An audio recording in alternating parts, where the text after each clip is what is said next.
Oke, bismillahirrahmanirrahim. Assalamualaikum warahmatullahi wabarakatuh. Pada pertemuan perkuliahan struktur aljabar selanjutnya, kita akan melanjutkan materi kepada pembahasan tentang grup. Nah, untuk pembahasan yang selanjutnya, kita mulai dulu definisi dari suatu grup. Sebelumnya, kita telah mempelajari bersama-sama tentang operasi biner. Apakah kalian masih mengingat tentang definisi dari suatu operasi biner? Operasi biner merupakan suatu operasi, misalkan ada G, di mana G tersebut adalah himpunan yang tak kosong. Kemudian operasi biner pada G itu suatu fungsi yang didefinisikan oleh G cross G gitu ya. Kemudian yang akan dipetakan lagi ke G. Nah, ini kemarin adalah suatu definisi dari operasi biner. Kemudian, kalau kita lihat dari definisi operasi biner tersebut, artinya ada pengaitan antara dua buah elemen yang ada di G ini tadi dari suatu himpunan tersebut, kemudian ke suatu elemen lagi. Jadi kalau misalkan ada suatu suatu fungsi f, di mana f ini memetakan operasi bilangan bulat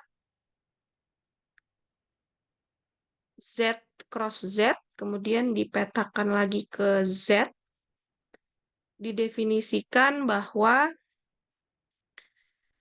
fungsi f dengan elemen yang terurut yakni A, B-nya itu sama dengan A ditambah B. Artinya apa? Artinya fungsi ini disebut dengan suatu fungsi dengan operasinya yaitu operasi penjumlahan. Nah, dan operasi penjumlahan itu biasanya ya dinotasikan dengan notasi jumlah seperti ini atau plus seperti ini. Kemudian setelah teman-teman mempelajari tentang definisi operasi biner, kemudian dengan berbagai macam definisi dari operasi biner tersebut seperti pengurangan, perkalian, ataupun pembagian, atau operasi-operasi biner yang lainnya, kita akan masuk ke dalam definisi dari suatu grup. Nah, namun di sini untuk memulai dari operasi suatu grup, kita akan beranjak dari definisi mengenai grupoid, yaitu operasi yang paling sederhana dari suatu grup. Kita perhatikan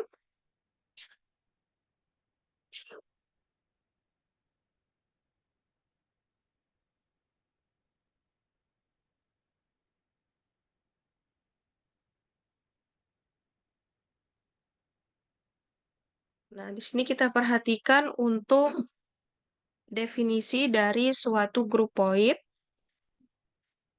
Grupoid itu merupakan suatu himpunan G. Dikatakan suatu grupoid jika pada suatu himpunan tersebut atau himpunan G tersebut didefinisikan suatu operasi biner bintang.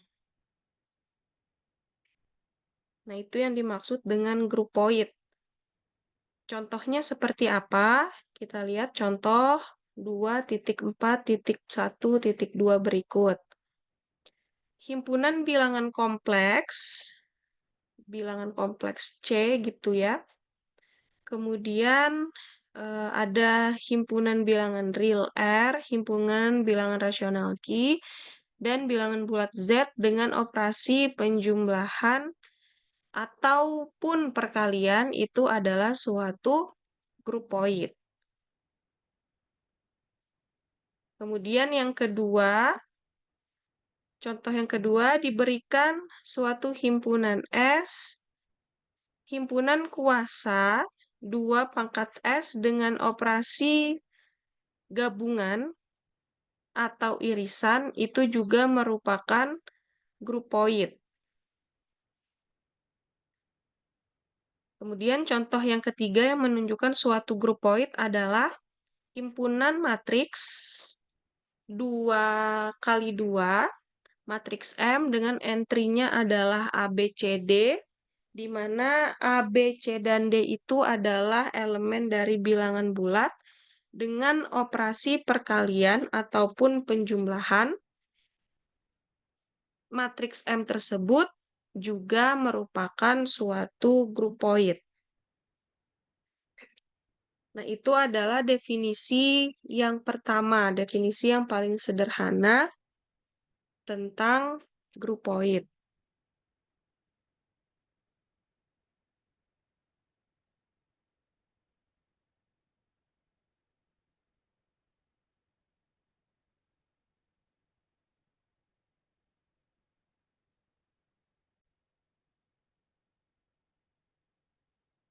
Kemudian untuk pembahasan yang kedua, selain tadi sudah diberikan beberapa contoh dan definisi mengenai grupoid, yang kedua yaitu definisi mengenai semigroup. Definisi dari semigroup yaitu apabila ada himpunan G, himpunan tersebut disebut sebagai semigroup terhadap operasi biner bintang jika operasi biner bintang adalah operasi biner pada G yang bersifat asosiatif. Jadi diingat tadi kalau misalkan grupoid itu adalah operasi kalau ada himpunan G kemudian disertai dengan operasi biner, maka operasi biner tersebut didefinisikan sebagai grupoid. Nah, sedangkan untuk semigroup itu kalau ada himpunan G terhadap operasi biner bintang, nah operasi biner bintang itu disebut dengan semigroup apabila si operasi biner bintang tadi berlaku sifat asosiatif. Nah, atau pendefinisian dari semigroup dapat didefinisikan tanpa menggunakan pengertian operasi biner, seperti yang disajikan pada definisi selanjutnya. Himpunan G disebut semigroup terhadap operasi biner bintang jika untuk setiap A, B, dan C di G berlaku A bintang B di G dan A bintang B bintang C sama dengan A bintang B bintang C. Jadi tanpa memperhatikan atau tanpa menggunakan operasi biner, pengertian dari operasi biner. Nah, contoh dari semigroup yang pertama, himpunan bilangan kompleks, himpunan bilangan real, bilangan rasional, dan bilangan bulat dengan operasi penjumlahan atau perkalian itu juga termasuk semigroup. Pada bilangan real R terdapat operasi perkalian. Terdapat elemen yang mempunyai sifat istimewa di antaranya elemen 1 pada bilangan real R adalah elemen identitas terhadap operasi perkalian.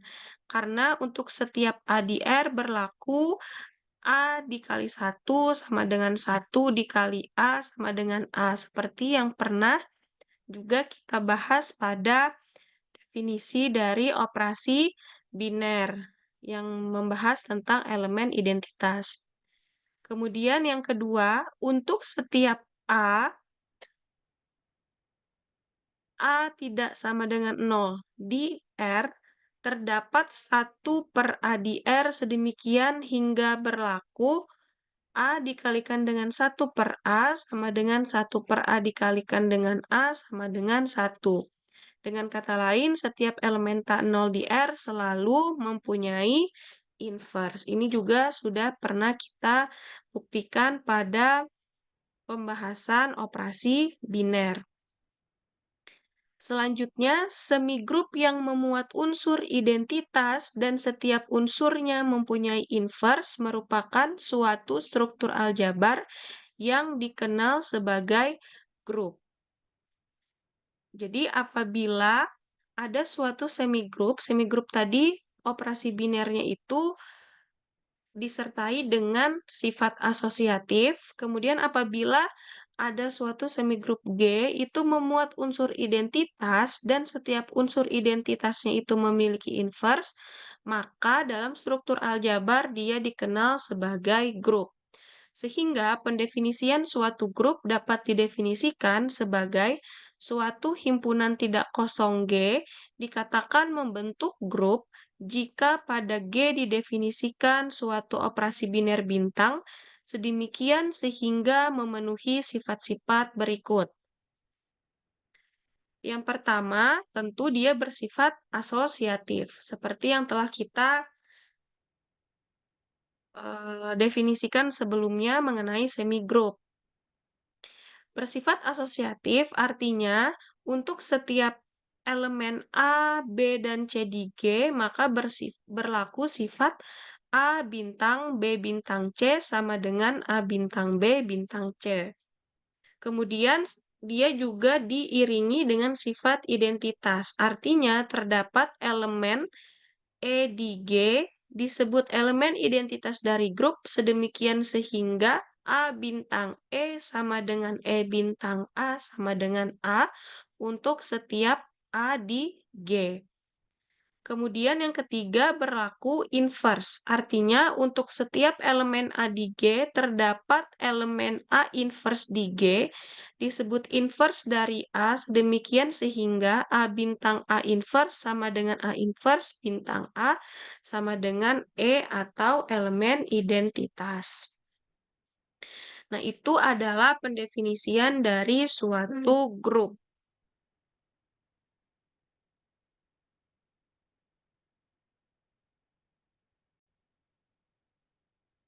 Oke, mungkin sebelumnya untuk operasi biner kita telah mengetahui bersama bahwa operasi biner itu selalu tertutup memiliki apa namanya? Memiliki sifat yang memiliki sifat tertutup pada setiap operasi biner seperti itu ya.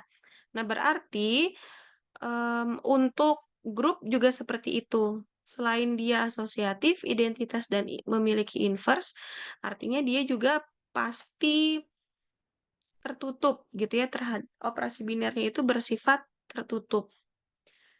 Oke, nah kemudian kita lanjutkan.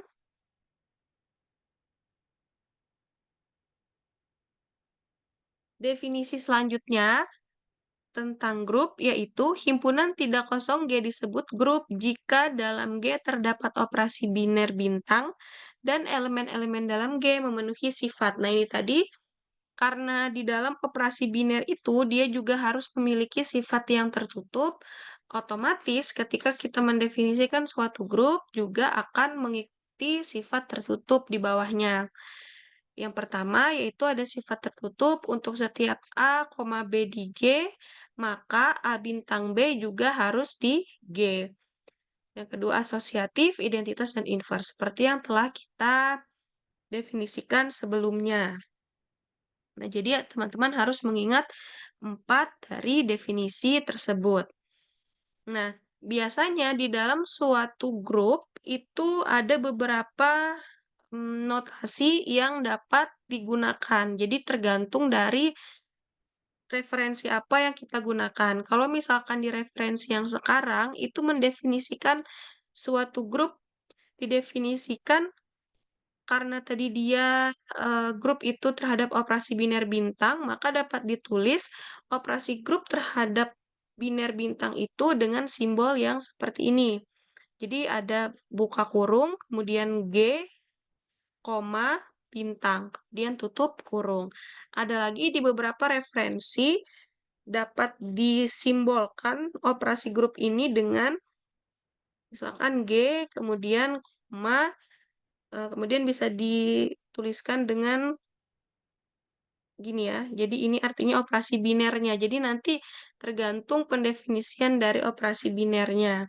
Nah, ini artinya dia merupakan suatu grup. Yang ini juga dia merupakan suatu grup. Oke, nah untuk pengucapannya, pelafalan dari simbol tersebut cukup disebutkan bahwa G adalah grup. Kondisi ini berhubungan dengan penulisan A bintang B dapat ditulis tanpa operasi binernya, yaitu AB. Jadi boleh dibaca operasi grup dengan operasi biner bintang atau hanya disebutkan bahwa dia merupakan G-nya itu adalah grup. Selanjutnya kita beralih ke contoh mengenai grup.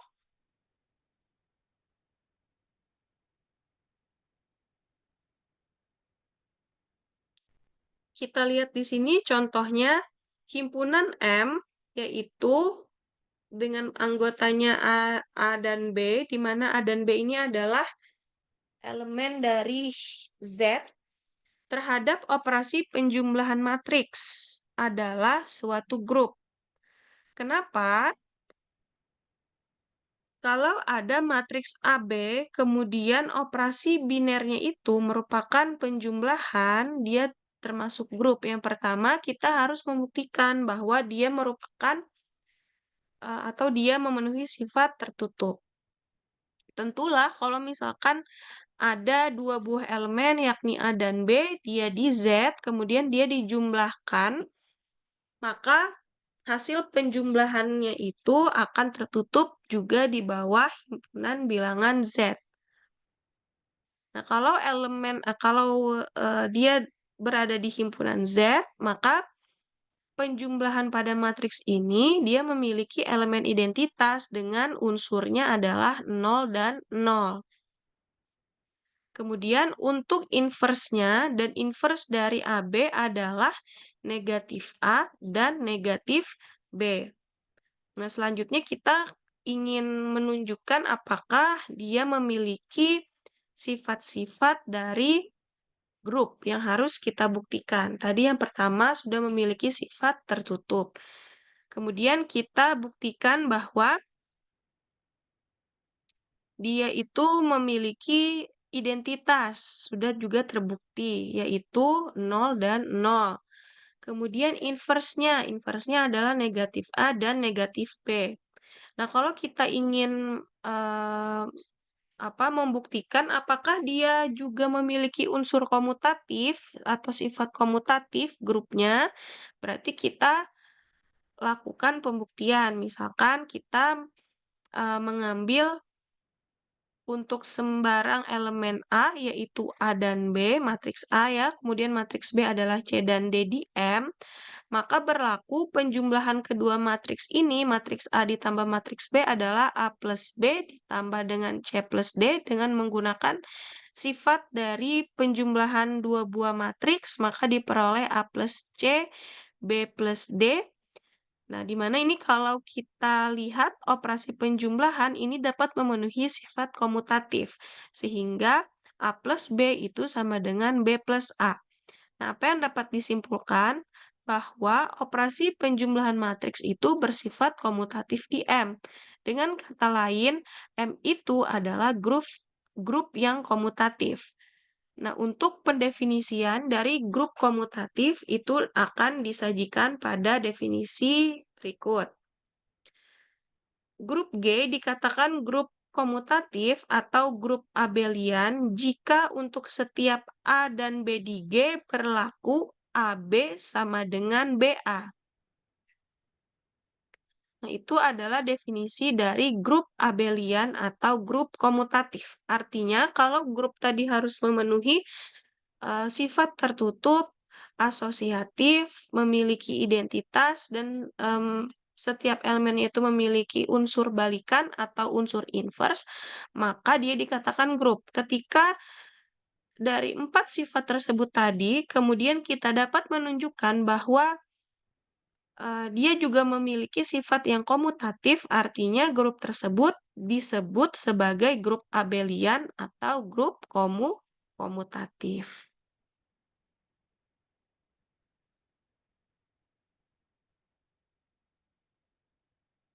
Grup G tidak abelian sering dikatakan bahwa grup G itu non-abelian. Karakteristik lain dari suatu grup G adalah banyaknya anggota G. Nah, kemudian banyaknya elemen dari grup G disebut order dari G yang dinotasikan dengan grup tadi, kemudian dibuka kurung G, tutup kurung, atau dengan operasi seperti nilai mutlak. Itu artinya order dari G. Order dari G artinya banyaknya elemen dari grup G. Jika order dari grup G adalah hingga atau finite, maka G disebut grup yang hingga atau grup finite. Sebaliknya, jika order dari grup G itu tak berhingga, maka grup G disebut grup yang tak hingga. Gitu ya. Nah, sebelum kita masuk ke dalam contoh-contoh grup finite ataupun grup infinite, saya akan memberikan satu contoh tentang grup, yaitu di sini saya bacakan, jika ada suatu himpunan modulo 4 atau Z4, jadi ada himpunan Z4, Z4 artinya modulo 4. Dengan operasi penjumlahan, berarti kalau kita tuliskan Z4, kemudian koma, penjumlahan. Nah, ini artinya grup Z4 dengan operasi penjumlahan merupakan suatu grup. Nah, pembuktiannya seperti apa? Karena ini merupakan, kalau Z4 itu kan merupakan grup yang apa? Finite atau infinite, yang hingga atau tak hingga. Nah, kalau misalkan dia termasuk grup yang finite atau grup hingga, artinya kita dapat melihat apa sifat-sifat dari grup finite ini pada tabel Cayley, betul. Jadi tabel Cayley-nya bisa kita buat.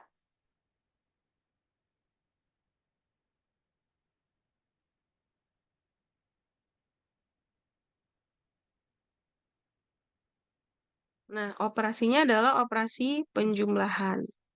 Z4 modulo bilangan bulat modulo 4 itu artinya apa? Berarti elemennya Z4 ini apa saja? Elemen Z4 itu adalah 0, betul. Kemudian 1, betul. 2 dan 3. Nah, ini artinya kan grup finite ya, grup hingga. Berarti kalau kita muat dia dalam tabel Cayley,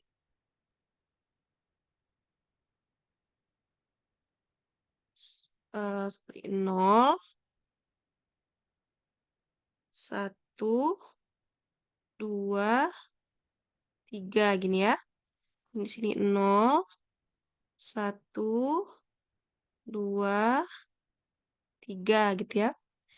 Nah, operasi penjumlahan modulo 4 artinya di sini 0, kemudian 1, 2, 3 ya. Kemudian baris kedua itu ada 1, 2, 3, 1 tambah 3 itu berarti 4, berarti 4 di Z4 itu adalah 0 ya. Kemudian 2, 3, betul, ini 4, berarti 4 di Z4 itu adalah 0 ya. Ini 5 di Z4 itu 1. Kemudian ini ada 3, di sini ada 4 di Z4, berarti 0. Yang di sini 3 tambah 2 berarti 5 di Z4 itu 1 dan di sini ada 2. Nah, ini salah satu contoh grup yang finite ya. Artinya banyaknya elemen dari grup G itu masih berhingga. Nah, kemudian dari tabel Cayley, tadi kita ketahui bahwa yang pertama, ketika kita ingin menunjukkan dia suatu grup, dia haruslah bersifat tertutup. Nah, apakah Z4 di sini bersifat tertutup? Ya, karena di sini setiap elemen eh, penjumlahan pada Z4 itu merupakan elemen dari Z4 itu sendiri. Berarti dia termasuk sifat yang tertutup. Jadi, Z4 dengan operasi penjumlahan itu tertutup. Saya singkat dengan T, artinya tertutup ya. Kemudian yang kedua, kita akan melihat apakah operasi Z4 di situ memiliki elemen identitas. Sekarang kalau kita lihat dari tabel Cayley-nya, unsur identitasnya adalah 0 ya. Kenapa unsur identitasnya 0? Karena setiap yang dijumlahkan dengan 0, maka hasilnya adalah bilangan atau elemen itu sendiri. Jadi kalau 1 tambah 0, dia 1. 2 tambah 0, 2. 3 tambah 0, 3. Berarti 0 ini merupakan unsur atau elemen identitas. Jadi E-nya itu sama dengan 0 ya, yang kedua. Kemudian sifat grup yang ketiga kita harus membuktikan bahwa dia memiliki sifat betul. Kita harus menentukan bahwa setiap elemen pada Z4 ini memiliki inverse. Nah, bagaimana caranya kalau kita lihat dari tabel Cayley-nya ini, apakah setiap elemen memiliki inverse? Kita lihat pada baris yang ketiga. Elemen 0 di sini pada baris ketiga ini merupakan hasil penjumlahan dari 1 dan 3. Kemudian pada baris berikutnya menunjukkan bahwa inverse dari 2 adalah 2 dan inverse dari 0 adalah 0 ya. Makanya setiap elemen dari Z itu memiliki inverse. Nah, jadi tadi pada baris ketiga itu unsur atau elemen, kita tulis elemen 0. Elemen 0-nya itu merupakan hasil penjumlahan dari 1 dan 3 ya.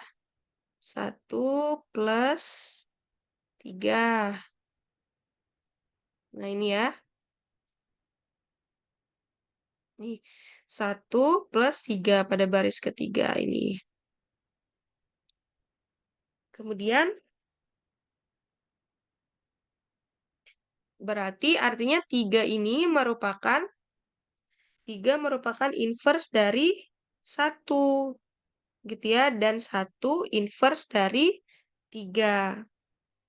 Nah, pada baris berikutnya, inverse 2 adalah 2. Berarti kebalikannya gitu ya. 2 juga inverse-nya adalah 2. Inverse dari 0 adalah 0 gitu ya. Jadi setiap elemennya ini memiliki inverse. Kemudian yang keempat, kita harus membuktikan bahwa dia memiliki sifat yang asosiatif. Nah, bagaimana caranya? Nanti silahkan teman-teman cek. Tapi kalau dari tabel Cayley-nya ini juga langsung bisa dilihat ya. Nanti silahkan teman-teman buktikan untuk bahan latihan.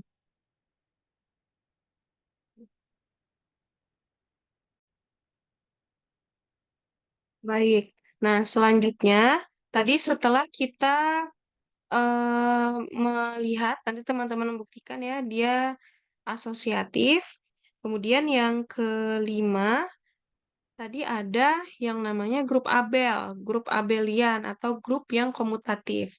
Nah, bagaimana caranya kita melihat dari tabel Cayley ini, si himpunan Z4 dengan operasi penjumlahan ini merupakan suatu grup abelian yang finite atau yang hingga. Nah, kita bisa menentukannya, kita lihat dari eh, kesesuaian antara baris ke I dan kolom ke J, atau begitupun sebaliknya. Nah, melihatnya artinya seperti ini. Kita lihat baris ke I, misalkan baris yang pertama ya, misalkan 0, 1, 2, 3 gitu ya. Baris ke I 0, 1, 2, 3. Kemudian kolom ke J, itu kalau kita lihat adalah 0, 1, 2, 3 juga. Nah, misalkan baris kedua kan 0, 1, 2, 3 juga. Nah, ini juga 0, 1, 2, 3. Kemudian baris ketiga 1, 2, 3, 0. Di sini juga 1, 2, 3, 0. Kemudian baris keempat 2, 3, 0, 1. Kolom keempat juga 2, 3, 0, 1. Baris kelima 3 baris kelima 3, 0, 1, 2. Kolom kelima itu juga 3, 0, 1, 2. Artinya dia komutatif. Nah, grup yang komutatif disebut dengan grup abelian atau grup komutatif. Dengan Z4 merupakan grup yang finite, maka Z4 dengan operasi penjumlahan itu merupakan grup abelian yang finite.